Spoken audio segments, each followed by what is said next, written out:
So the question, the first doubt of today's class is, you have a word permutations.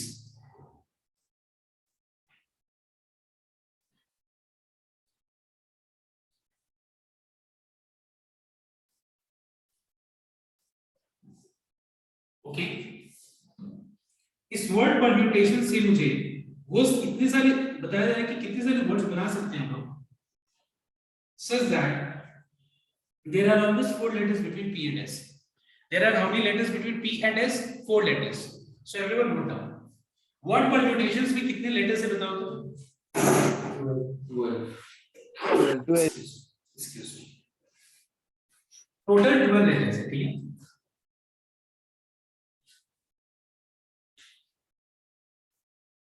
So we have 1, 2, 3, 4, 5, 6, 7, 8, 9, 10, 11 and 12.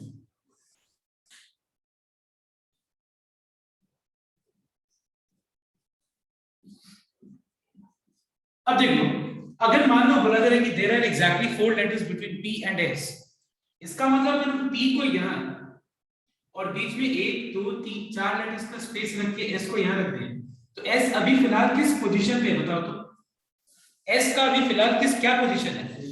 अरे एक बात बताओ तो, क्या हम लोग S को लेफ्ट में कहीं मूव कर सकते हैं बताओ? नहीं मूव कर सकते, याद है मैंने बताया था ये चीज को मैलिकॉम।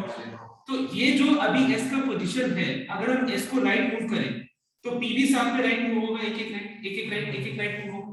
तो अभी जिस पोजीशन पे है वो एक पोजीशन हो गया, अभी जिस जगह पे है P और S कि उसके बीच में 4 लेटर्स हो, ये एक हो गया। और बताओ तो मैं S को कितना राइट और शिफ्ट कर सकता हूँ? 1, 2, 3, 4, 5, 6 और 1 मिला के कितना हो गया? 7। मतलब हम 6 P और S को 7 वेज से प्लेस कर सकते हैं। 7 वेज क्या क्या है कि जो दिख रहा है वो ये, एक ये,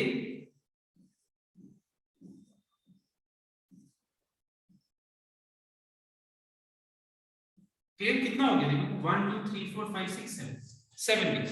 7 वेज हम P और S को प्लेस कर सकते हैं, जगह नहीं था तो यहाँ पे मतलब इसी तरह का लॉजिक ही है। 7 वेज। तो इसी तरह अगर मान लो S और P को रखें तो S और P को कितने वेज से प्लेस कर सकते हैं बताओ? वो भी 7 वेज हो गया, हुआ कि नहीं? मैंने याद है मैंने बहुत पहले जब मैलिकॉम कराया था तो ऐसे करके मैं बताया था, मैंने पूरा इस तरह का बना करके बड़ा डायग्राम बना करके मैं बताया था, मतलब बड़ा बॉक्स एक बना के दिखाया था। देखो एक बार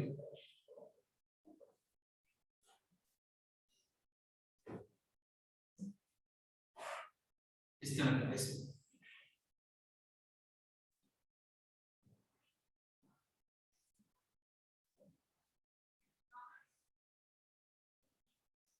ठीक है, इस तरह का मैंने कुछ बना के दिखाया था तुमको। तो अगर मान लो P और S के बीच में 4 लेटर्स है, तो P अगर यहाँ हो तो S यहाँ हो सकता है, P यहाँ पे हो तो S कहाँ हो सकता है? यहाँ पे। P यहाँ पे है तो S कहाँ हो सकता है? यहाँ। P 1 2 3 4 S, P 1 2 3 4 S, P 1 2 3 4 S। मतलब कितने वेज से P और S को प्लेस कर सकते हैं? 1 2 3 4 5 6 7। तो P और S को अगर हम 7 वेज प्लेस कर सकते हैं तो वापस से S और P को कितने वेज से हम प्लेस कर सकते हैं? 7। 7 + 7 कितना हो गया? 14 इनटू P और 7 को अरेंज करने के बाद हमारे पास कितना प्लेसेस बचे हैं बताओ तो? 1 2 3 4 5 6 7 8 9 10। 10 प्लेसेस पे 10 चीजों को कितने में से अरेंज कर सकते हैं? 10 फैक्टोरियल। अब उसमें देखो P और S को अगर हम छोड़ दें तो जो मैंने बाकी 10 लेटर्स को अरेंज किया उसमें 2 T रिपीट कर रहा था, ठीक है कि नहीं? सबका देखो एक बार चेक करो, आया सबका? देखो तो एक बार, ओके। अब देखो नेक्स्ट सब, इसके बाद नेक्स्ट डाउट क्या है बताओ तो? 3 का नंबर 1, अच्छा, starts with, word starts with S and ends with I।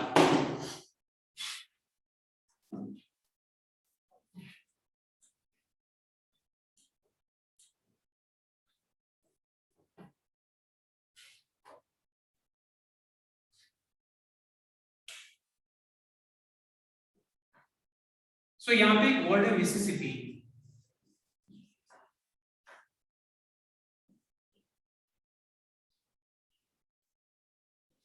ठीक है? और बोला जा रहा है कि how many words can be form from the word Mississippi, how many ways can let's, एक ही बात है कितना वर्ड्स फॉर्म कर सकते हैं, सच that it starts with S and and with I। Starts with S and ends with I। तो अगर मान लो स्टार्ट्स विद S है ओके अगर स्टार्ट्स विद एस है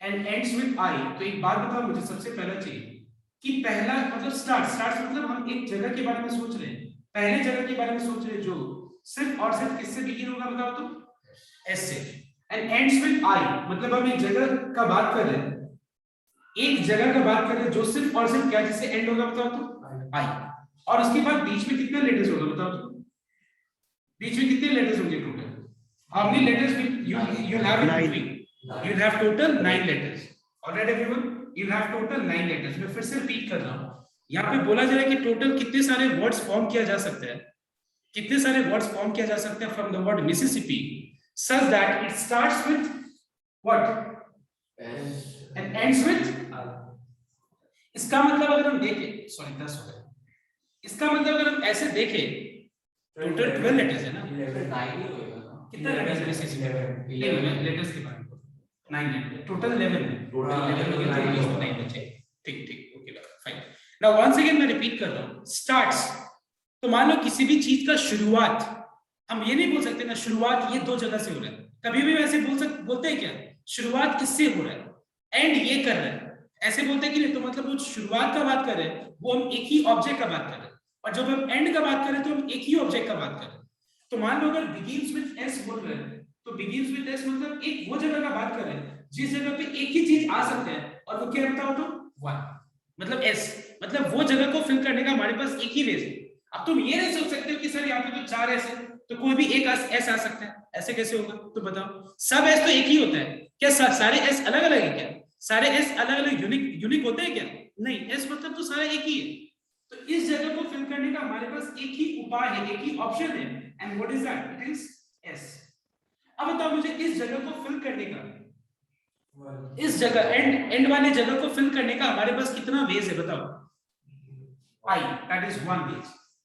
अब बीच में जो 9 जगह है अगर हम एस को काट दें, एक एस को काट दें और आई को काट दें तो हमारे पास कितने लेटर्स बचे हुए, देखो हमारे पास लेटर्स बचे M I S I S S I P P, इतने सारे लेटर्स बचे। इन लेटर्स को इन 9 जगह पे कितने वे से हम अरेंज कर सकते हैं, 99 ways, that is 9 factorial directly हम लिख सकते हैं, क्योंकि इतना तो समझ में आएगा कि क्यों 9 फैक्टोरियल लिखते हैं।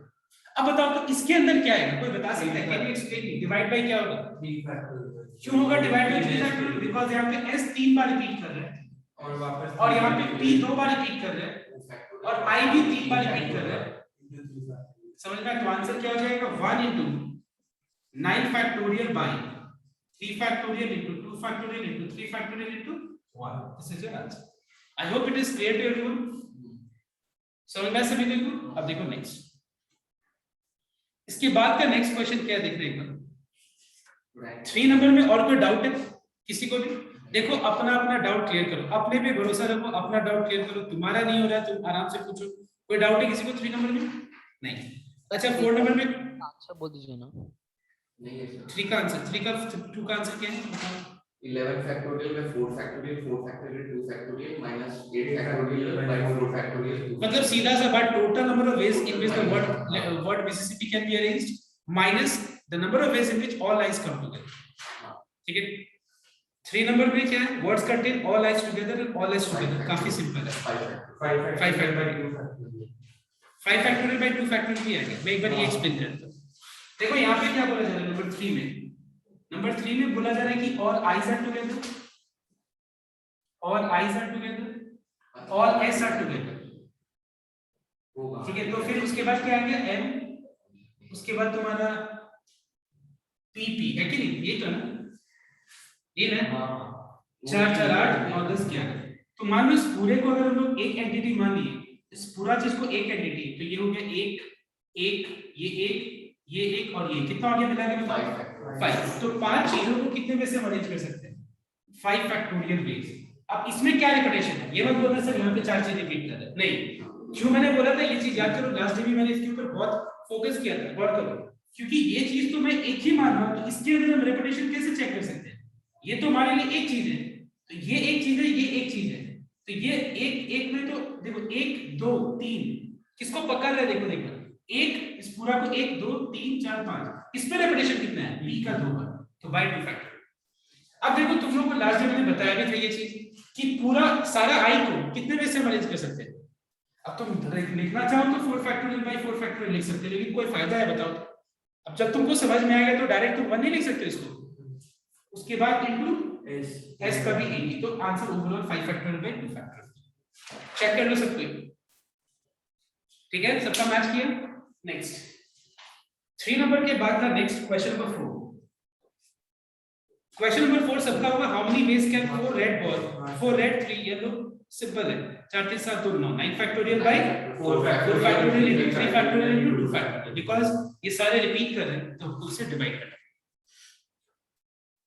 5 नंबर मैम डिस्कस कर लेते हैं एक बार। 5 नंबर इंडिपेंडेंस वाला हुआ ना, हो जाना चाहिए, तो इजी है, सब मैच कर रहा है। उसके बाद नंबर 6 में डाउट है किसी को?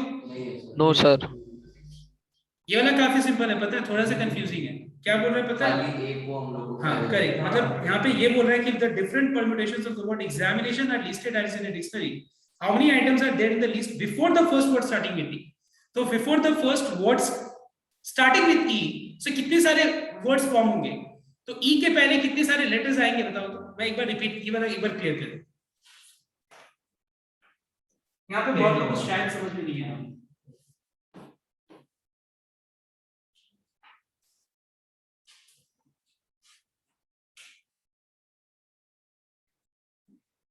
तो देखना एक बार, ये है वर्ड एग्जामिनेशन।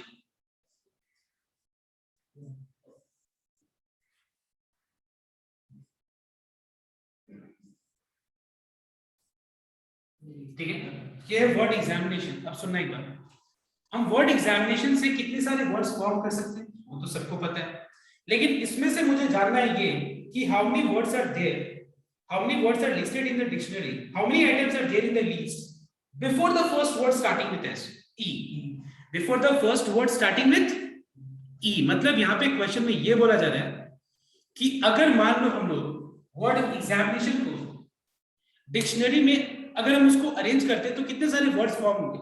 उसको अगर हम डिक्शनरी में जैसे लिस्ट करते हैं ना, डिक्शनरी में वर्ड्स को कैसे लिस्ट किया जाता है पता है ना? कोई भी वे में नहीं लिस्ट किया जाता है, पहले क्या होता है अल्फाबेटिकली लिस्ट किया जाता है, ये पता है सबको को। तो अगर मान लो ये देखें, इसको इस हिसाब से अगर देखा जाए तो यहाँ पे अल्फाबेटिकली सबसे पहले कौन सा वर्ड स्टार्ट होगा? ए से बिगिन किया हुआ वर्ड स्टार्ट होगा, तो बहुत सारे वर्ड्स होंगे ए से बिगिन किया हुआ। तो मुझे कोई बता सकता है कि ए से बिगिन किया हुआ टोटल कितना वर्ड्स होगा? अब अगर तुमसे ये पूछे कि how many words are form from the word letters of the word examination such that it begins with A, अगर मैं तुमसे ये पूछूं तो फिर ए को छोड़ के बाकी कितना लेटर्स है? 1 2 3 4 5 6 7 8 9 10 लेटर्स को कितने में से अरेंज कर सकते हैं? 10 फैक्टोरियल। इसमें क्या रिपीटेशन है? आई 2 बार और ए 2 बार। ए कहां है? 2 बार। ए को तो मैंने फिक्स कर दिया पहले, ए को उस ए को फिक्स करने के बाद बाकी जो चीज है वो कहां? 2 बार। पहला जगह पे मैंने ए को फिक्स कर दिया तो इसका तो अरेंजमेंट हो ही नहीं रहा, वो तो वहां फिक्स है। हम अरेंजमेंट किसके जगह पे कर रहे हैं? क्या हम इस जगह के साथ अरेंजमेंट कर रहे हैं? क्या मैं इस जगह को अरेंज कर रहा हूं किसी और लेटर से? वो तो फिक्स हो गया ए से। अगर ये फिक्स हो गया तो तुम इमेजिन करो जो अरेंजमेंट हो रहा है वो तो इन जगह का लेटर से अरेंजमेंट हो रहा है, और फिर देख रहे हैं कि कितने सारे वर्ड्स फॉर्म हो रहे हैं। तो क्या फिर इस ए का कोई मतलब बनता है उनके इंक्लूड करने का? डेफिनेटली नहीं बनता। तो कितने सारे हैं? तो यहाँ पे 10 फैक्टोरियल बाय 2 फैक्टोरियल। क्यों? क्योंकि यहाँ पे t 2 बार है। n 2 बार कितना है? t की n 2 बार, n और i 2 बार, t भी है 2 बार, नहीं i i 2 बार। इतने सारे वर्ड्स फॉर्म, ठीक है। अगर मैं तुमसे ये पूछूं कि how many words after a, कौन सा वर्ड्स? देखो एग्जामिनेशन का अगर हम देखें ए के बाद कौन से लेटर से बिगिन करेगा वर्ड एग्जामिनेशन से? वर्ड ई से बिगिन करेगा, क्योंकि ए के बाद अल्फाबेटिकली यहाँ पे कौन सा वर्ड आएगा? ए के बाद अल्फाबेटिकली कौन सा लेटर आएगा? ई। तो कितने सारे वर्ड्स ई से बिगिन करेंगे? तो अगर मैं तुमसे ये पूछूं कि ई को हटा दो, ई को हटाने पर 1 2 3 4 5 6 7 8 9 10 10 लेटर्स को 10 फैक्टोरियल में अरेंज कर सकते हैं। अब इसमें रिपीटेशन क्या है? ए का 2 बार, आई का 2 बार, और टी का एन, और क्या है? एन का 2 बार। ठीक है, ए का 2 बार है, आई का 2 बार और एन का 2 बार। समझ में? लेकिन यहाँ पे क्वेश्चन में ये पूछा है कि कितने सारे वर्ड्स होंगे इन द लिस्ट सच दैट, कितने सारे वर्ड्स है लिस्ट में before the first word starting with E. Before मतलब फर्स्ट वर्ड ई से स्टार्ट होने से पहले कितने सारे वर्ड्स है उस डिक्शनरी में?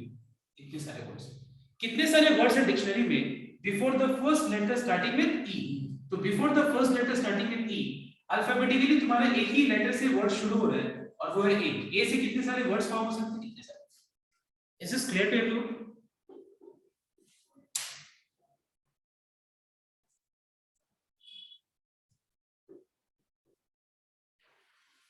Now, so we are talking about a word zenith.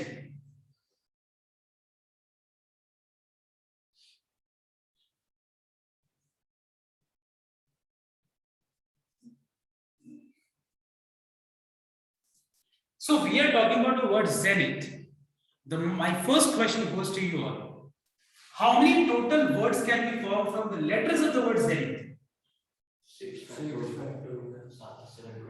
Total number of words which can be formed from the word zenith is 6 factorial, there is no repetition, and the answer is 720 words.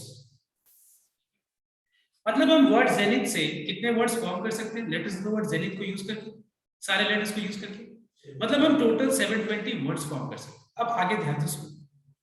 अब आगे का question ये है कि अगर मान लो, अब जैसे तुम इमेजिन करो कि a day where you are introduced with a dictionary. In a class when you are introduced with a dictionary, you know that day was also a learning day. तुम्हारे लिए वो भी एक सीखने का बात था कि डिक्शनरी को यूज कैसे किया जाता है। तो तुमको समझ में आया कि अगर एक वर्ड खोजना है और तुमको ये कोई ना बताए कि वहां पे अल्फाबेटिकली वर्ड्स अरेंज होते हैं डिक्शनरी में, तो तुम कभी खोज ही नहीं पाओ। क्योंकि अगर एक बहुत मोटा अगर डिक्शनरी में अगर अल्फाबेटिकली वर्ड्स अरेंज ना हो तो तुम कभी भी खोज पाओगे? प्रोबेबिलिटी बहुत लेस हो जाए, बहुत ही लेस चांस है कि तुमको वो वर्ड मिल पाए। देखिए कितना बढ़िया अल्फाबेटिकली अरेंज होते हैं। सबसे पहले क्या होता है? सबसे पहले डिक्शनरी में तुमको कौन से वर्ड मिलेंगे? वो सारे वर्ड्स मिलेंगे जो ए से बिगिन करते हैं,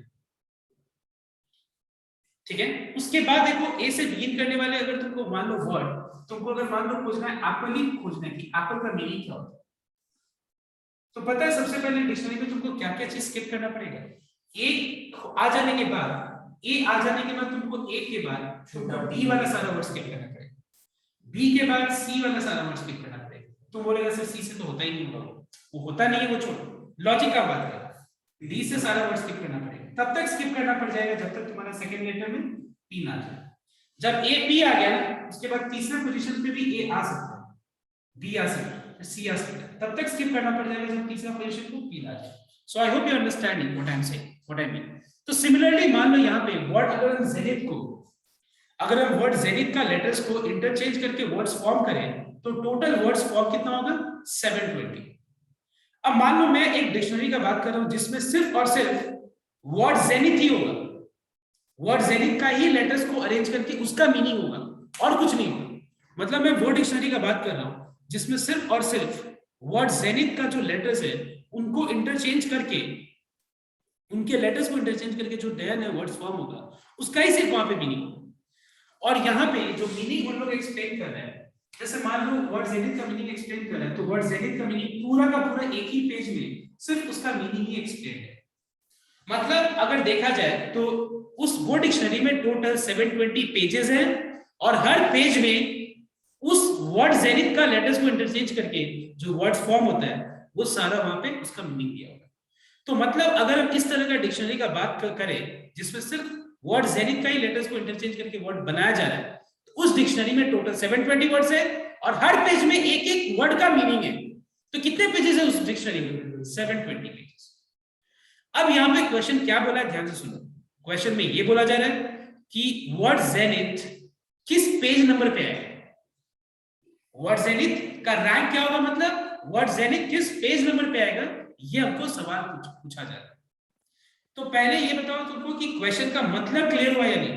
मतलब के बाद ही हम आगे बढ़ सकते हैं। समझ में आया? मतलब कि पहला पेज में एक वर्ड होगा जेनिथ से, वो उसका मीनिंग होगा। सेकंड पेज पलटोगे एक पेज में ही ऊपर आगे और पीछे नहीं, पहला पेज में एक वर्ड होगा उसका पूरा मीनिंग, सेकंड पेज में दूसरा वर्ड होगा उसका मीनिंग, तीसरा पेज, ऐसे कितना पेजेस होगा? 7 पेज। तो पूछा जा रहा है कि वर्ड जेनिथ किस पेज नंबर पे आएगा, मतलब रैंक क्या होगा वर्ड जेनिथ, ये हमको पूछा जा रहा है सब। अब देखो पूछा तो जा रहा है लेकिन ठीक है, लेकिन हम तुमसे अगर ये पूछे I think that everyone will be able to answer। अगर हम तुमसे ये पूछे कि वर्ड जेनिथ का डिक्शनरी में पहला नंबर पेज में कौन सा वर्ड आएगा तो मुझे पूरा विश्वास है कि सब कोई आंसर बोल पाएगा।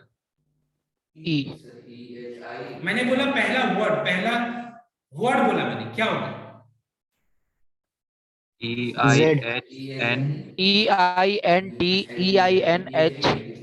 मतलब EINHTZ है कि नहीं, मतलब EH चाहिए, मतलब जो भी मतलब वर्ड है जेनिथ का लेटर्स को इंटरचेंज कर अरेंज करके अल्फाबेटिकली से जो पहला वर्ड फॉर्म होगा वही तुम्हारा उसके डिक्शनरी में पहला वर्ड होगा।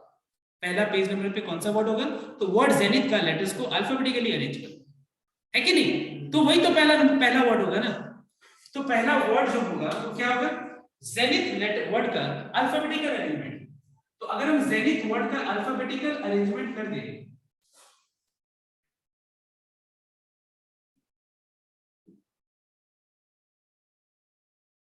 तो उसके अंदर क्या है? EHINTZ,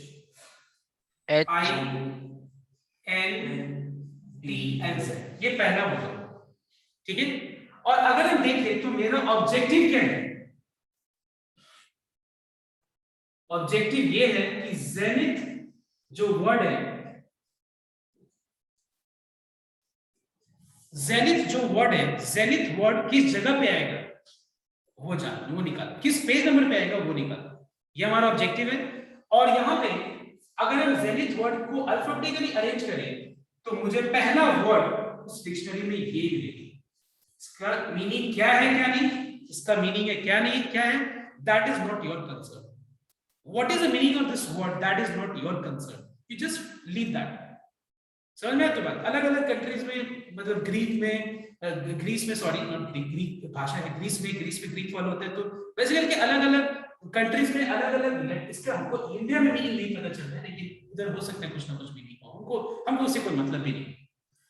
तो कहने का मतलब है कि अगर हम वर्ड जेनिथ के लेटर्स को अल्फाबेटिकली अरेंज करें तो उस डिक्शनरी में पहला वर्ड ये मिलेगा जो मैंने लिखा है, ठीक है? अब देखो हमको खोजना है कि जेनिथ कौन से लेटर वर्ड पोजीशन पे आएगा, कौन से पेज नंबर पे आएगा। तो एक बार ध्यान से लॉजिक ये है कि पहले मुझे जेनिथ वर्ड का जो देखा जाए, जेनिथ वर्ड देखा जाए तो ऑब्जेक्टिव में सबसे पहले मुझे क्या दिख रहा है कि पहले पोजीशन पे मुझे क्या दिखना चाहिए, पहला लेटर मुझे क्या दिखना चाहिए? Z दिखना चाहिए ना पहला लेटर। क्या तुमको क्या लगता है कि पहले तुमको Z वाला लेटर मिल जाए, वर्ड मिल जाएगा? नहीं, उसके लिए बहुत सारा पेज तुमको क्या करना पड़ेगा, पलटाते रहना पड़ेगा, फ्लिप करते रहना पड़ेगा, तब जाके एक टाइम आएगा जब तुमको जेनिथ वर्ड का जो पहला लेटर है वो Z कहीं दिखेगा। Z के बाद जो सेकंड लेटर है वो भी जल्दी से नहीं आ जाएगा E, उसके लिए भी बहुत सोचना पड़ेगा तुमको, बहुत पेज पलटना पड़ेगा। तो ध्यान से हम लोग आराम से चलते हैं, आराम से पेज मतलब दिमाग में ये सोचो कि पेज पलट रहे ऐसे सोचो। तो पहले हम क्या करेंगे, पहले ऑब्जेक्टिव नंबर 1, पहला ऑब्जेक्टिव नंबर 1 ये है कि मुझे Z चाहिए। क्या चाहिए? मुझे Z चाहिए। किस जगह पे Z चाहिए? पहला पोजीशन पे Z चाहिए। थोड़ी ना मिल जाएगा तुमको पहला पोजीशन पे Z, पहला पोजीशन पे Z नहीं मिलेगा, पहला पोजीशन पे अल्फाबेटिकली E का आ रहा है, तो पहले तुमको E से बिगिन किया हुआ सारा वर्ड्स मिलेगा। अब मुझे कोई बता सकता है कि ठीक है ऑब्जेक्टिव वाइज तो Z आना चाहिए, लेकिन क्या तुमको पहले पोजीशन पे Z मिलेगा? नहीं। क्या मिलेगा? E। इस जगह पे अगर E मिलता है, इसके बाद 4 पोजीशंस पे और क्या-क्या लेटर्स अरेंज हो सकते हैं 4 पोजीशंस पे। अगर इस जगह पे 1 पोजीशन पे E आ जाता है तो ये जो 1 2 3 4 5 ये 5 जगह पे कौन-कौन से लेटर्स आ सकते हैं? Z, H आ सकता है, I आ सकता है, N आ सकता है, T आ सकता है, Z आ सकता है। क्या एक ही तरीके से आ सकता है? बहुत सारे तरीके से। ये बहुत सारा जो तरीका का जो हम बात कर रहे हैं वही तो इस चैप्टर में सीख रहे हैं हम लोग कि कितने सारे तरीके से। बहुत सारा मतलब क्या? बहुत सारा तो कुछ वैल्यू होगा ना, कितना सारा?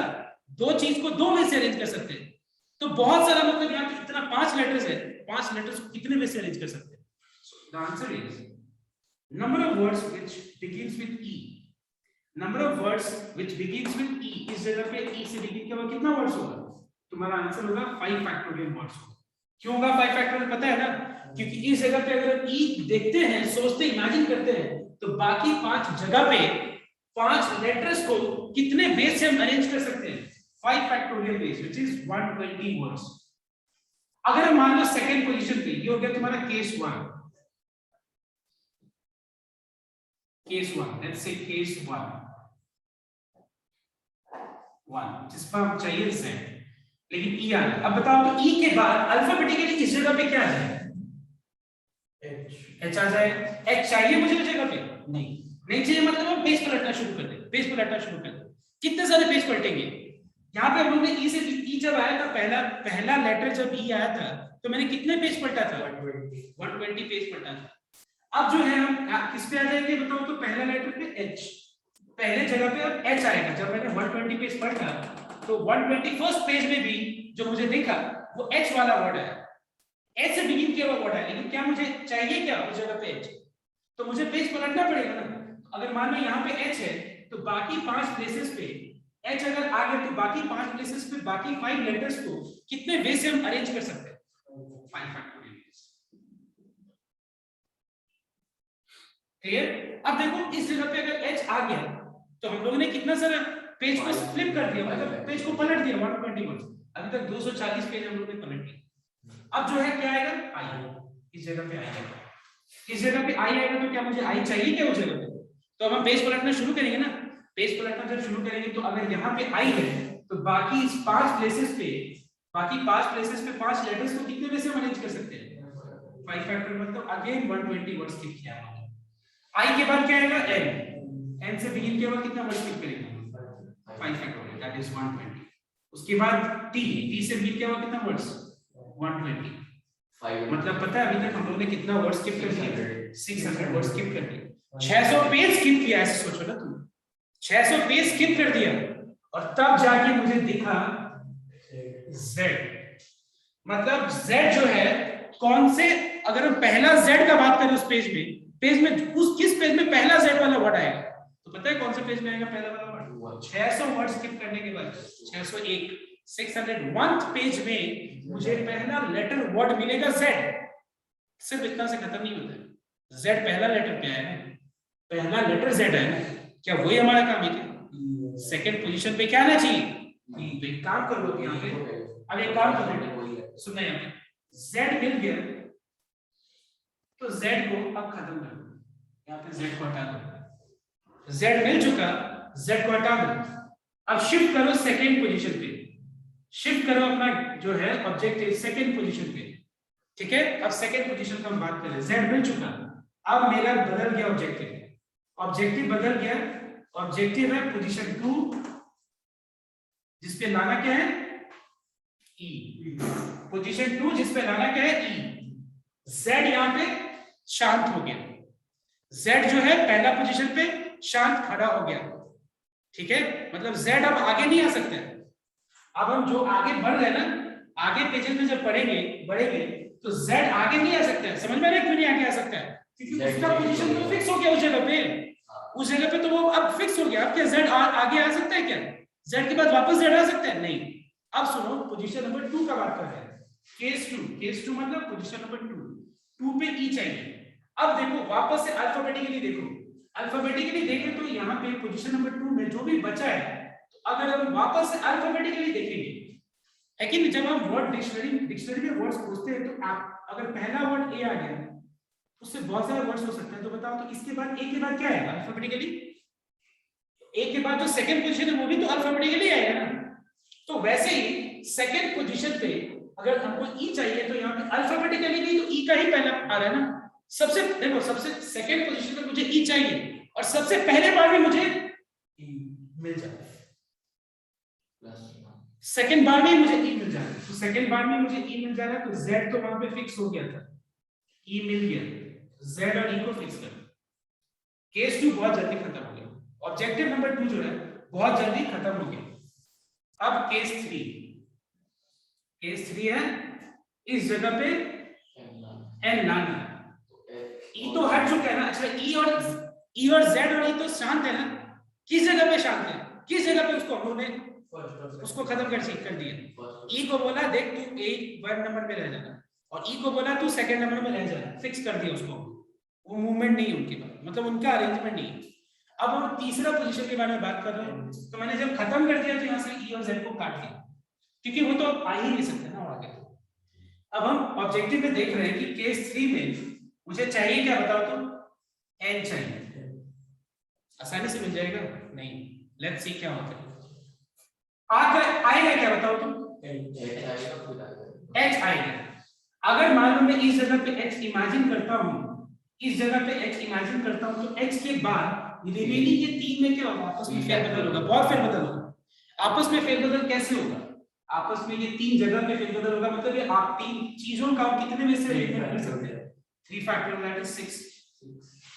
तो मैं मतलब हम लोगों ने अभी 606 पेजेस पलट दिया, पलटने के बाद भी नहीं मिला जेनिथ। अब मैं इस जगह पे h के बाद क्या मिलेगा, i नहीं चाहिए। i अगर मैं इस जगह पे रखता हूं, इस जगह पे मैं i रखता हूं, तो ये 3 जगह पे i अगर इस जगह पे रखता हूं, तो बाकी 3 जगह पे 3 लेटर्स का क्या होगा, अरेंजमेंट होगा। 3 लेटर्स का अरेंजमेंट कितने में से होगा, 6 में से। i के बाद क्या आएगा, n चाहिए तो इनको एक काम करो, बोल दो कि अब आप यहीं पे रह जाओ। n चाहिए, आप n मिल चुका, n को बंद कर दो, बॉक्स में बंद कर दो, क्योंकि ये भागना ही नहीं चाहिए। मतलब z पहला जगह पे, e सेकंड जगह पे, n तीसरी जगह पे मिलना चाहिए, वो मिल चुका। n को काट दो, n फिक्स हो गया। फोर्थ पोजीशन पे क्या आना चाहिए, i। मतलब अब we are starting for case 4, जिस पे क्या आना चाहिए, i आना चाहिए, लेकिन i आना चाहिए, ये मेरा ख्याल है, ये मेरा ये है विश है कि i आ जाए, लेकिन मेरा विश पूरा नहीं होगा। क्यों, क्योंकि अल्फाबेटिकली इस जगह पे h आएगा। h अगर आ गया तो ये दो जगह पे कौन लोग एक दूसरे में अरेंजमेंट होगा, किन दो चीज का, ये दो चीज का। तो अगर इस जगह पे h आ गया तो किन दोनों चीज का अरेंजमेंट होगा, दो चीजों का, 2 फैक्टोरियल बेस। h के बाद कौन है, i नहीं चाहिए, i चाहिए तो एक काम करो, i जब चाहिए तो z e को जिस जो मिल जा रहा है उसको मैं बंद कर देता हूं।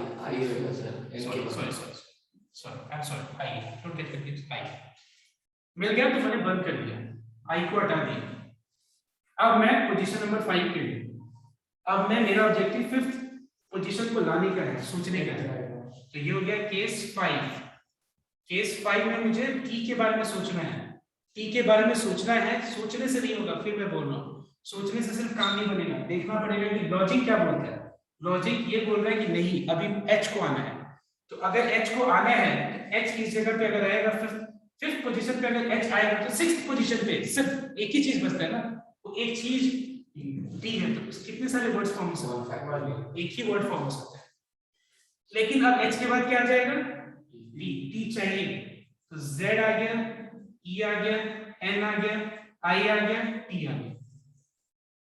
तो इसको बंद कर दो, भागने ना सकेंगे, बंद कर दो इसको, t को काट दो। उसके बाद नेक्स्ट 6th पोजीशन पे क्या चाहिए, case 6 is for h, h के लिए चाहिए, h मिल भी गया, h चाहिए और h मिल भी गया, क्योंकि जो बचा है वो h ही है। आ जाओ बस बैठ जाओ, ज्यादा मत घूमो, सबसे ज्यादा बार h ही घूमा, ठीक है। मिल ही नहीं रहा था, उसका आत्मा जो है ना भटकते रह रहा था, उसको मिल ही नहीं रहा था जगह, अब जाके जगह मिल गया, अब शांत हो।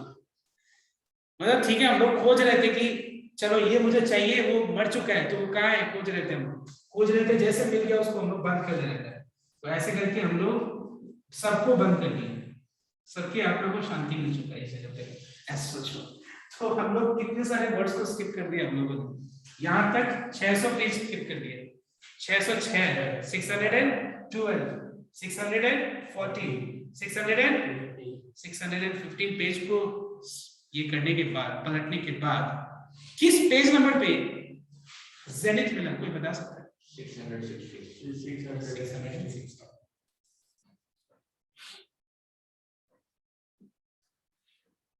समझ में? तो हम लोगों ने 600 वर्ड स्किप किए, 606 भी स्किप किए, 612 स्किप किए, 614 स्किप कर दिया, 615 स्किप करके, मत बोलना 615 तक तो स्किप किया, तब जाके फाइनली h को पकड़ लिया हम लोगों ने और बोला अरे चल लास्ट जगह पे तेरा ही काम था, चलो यहाँ पे रख दिया हम लोगों ने, और मुझे मिल गया 616 पोजीशन पे। कौन मिल गया? What zenith. ये हम करना था, ठीक है। और तुमको क्या करना है? रैंडम एक वर्ड है, उसी नंबर में होगा, देखना वहां पे रैंडम एक वर्ड है, उसका भी देखो कि वो कहाँ पे आता है। सर इसमें डिक्शनरी में नहीं लिखा हुआ है। वही मतलब उसका डिक्शनरी, ऑक्सफोर्ड डिक्शनरी में, ऑक्सफोर्ड के डिक्शनरी में खोजोगे तो मेरा आंसर कुछ और, तुम्हारा आंसर कुछ और, किसका कुछ आंसर होगा, ठीक है। अच्छा अब देखो एक बार किसको किसको समझ में नहीं है, देखो मैंने जिस लॉजिक से बताया है, जिस तरीके से बताया, आई डोंट थिंक कि प्रॉब्लम होना चाहिए, बट फिर भी प्रॉब्लम हो तो all the letters of the word again are arranged. What is the 50th word? 50 है ना, ये है क्वेश्चन। तो देखना एक बार, अगर हम इसको अल्फाबेटिकली अरेंज करें, A G I, ठीक है, A G I is the first word। अब एक बात बताओ, पहला अगर मैं देखूं तो मुझे चाहिए यहाँ पे क्या 50th वर्ड, 50 50th वर्ड क्या है, यहाँ पे रैंक दिया है, वर्ड चाहिए। तो एक बात बताओ, सबसे पहले A से बिगिन किया हुआ कितना सारा वर्ड्स होगा, 4 factorial words। What is 4 factorial? 24। Number 2, G से बिगिन किया हुआ कितना सारा वर्ड्स होगा, 4 factorial 4 factorial कितना हो गया, 24 कितना हो गया बताओ तो, 48 अच्छा 4 factorial मतलब एक सेकंड, यहाँ 24 नहीं होगा, 4 factorial by 2 factorial होगा। क्यों होगा by 2 factorial? बिकॉज़ G से बिगिन करता मतलब A A I N, A A I N को कितने वे से हम अरेंज कर सकते हैं, 4 factorial by repetition। मतलब अभी तक हम लोगों ने कितने सारे वर्ड स्किप कर लिया पता है, 36 वर्ड स्किप कर लिए। अब मान लो G के बाद I से कितने सारे वर्ड्स बिगिन करेंगे, I से कितने सारे वर्ड्स बिगिन करेंगे, 4 factorial by 2 factorial पता है अभी तक हम लोगों ने कितना सारा वर्ड स्किप कर लिया। अगर इस स्पीड से स्किप करें तो कहां चले जाएंगे पता है, लास्ट वर्ड पे चले जाएंगे। लास्ट वर्ड क्या है, अब थोड़ा स्लो हो जाते हैं, अब थोड़ा स्लो कर देते हैं, मतलब हम लोगों ने 48th वर्ड स्किप कर दिया। जब हम लोगों ने 48th वर्ड स्किप किया तो कितनी, मतलब हम लोगों ने क्या स्किप कर दिया, we had skipped all the words which begins with A, which begins with G, which begins with I। Now who can tell me what is the 49th word? Anyone? Nagi, N A G I G I is the 49th word। समझ में? What is the 49th word? N A G I। समझ में सबके को? क्योंकि अगर मान लो मैं देखूं तो मैंने सारा वर्ड स्किप कर दिया जो A से बिगिन करता है, मैंने सारा वर्ड स्किप कर दिया जो G से बिगिन करता है, मैंने सारा वर्ड स्किप कर दिया जो I से बिगिन करता है। तो ऑब्वियसली स्किप करने के बाद कितना वर्ड स्किप कर दिया मैंने, 36 + 12 48। तो 49th वर्ड ऑब्वियसली N से बिगिन करेगा। तो अगर N से बिगिन करता है तो N अगर पहले आया तो अल्फाबेटिकली नहीं, तो बाकी हम देखेंगे ना कि पहला वर्ड अगर जो N से बिगिन करेगा उसका पहला पोजीशन पे अगर N है, सेकंड पोजीशन पे, थर्ड पोजीशन पे, फोर्थ पे, फिफ्थ पे I। Now who can tell me what is the 50th word? N A I G। Absolutely correct। अगर मान लो ABC is the first word, so which is the second word which will come after ABC? है कि नहीं? The second word will be ACB। So what will be the next word? N A I G। 50। क्योंकि ये तुम्हारा 49th word हो गया, काफी easy है। Now from tomorrow's class we are going to start combination।